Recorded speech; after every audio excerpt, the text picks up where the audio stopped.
الطياره كانت مقلعه من فرنسا او بالضبط من المطار ديال بياغيت باش غادي تمشي لمراكش، لكن كيف ما كنقولوا سير غير فين مشاك الله. يعني وقع مشكل اثناء الطيران، الزجاجه الاماميه ديال الطائره تشقات، فبطبيعه الحال البيلوت منين شاف المشكل خاف لا تمشي تهرش الزجاجه، وهنا غادي تكون الكارثه اعظم.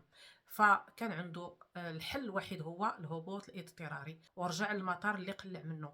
بطبيعه الحال الناس اللي كانوا مسافره عاشوا لحظات الرعب داخل الطائره، لان حسب بعض التصاريح كيقولوا بانهم طلبوا حتى من المسافرين باش يهبطوا لي ماسك، لان البيلوت كان خايف لا تمشي ديك الزجاجه اللي مشقوقه انها تهرس، وهنا غادي يكون المشكل ديال الاكسجين. فبطبيعه الحال كانت رحله صعيبه على الناس اللي كانوا مسافرين.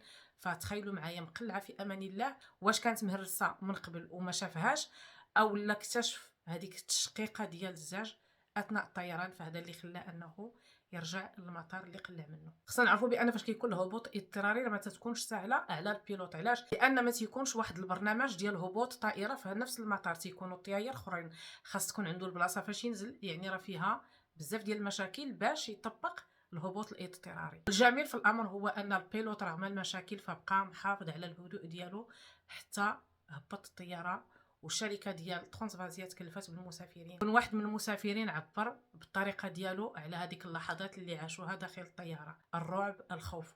وكاين منهم اللي كيقول بما انهم نجاو فكانت تجربه جميله. قولوا لي شنو الراي ديالكم نتوما في التعليق، واش فايت وقع لكم شي مشكل بحال هذا وانتم في الطياره؟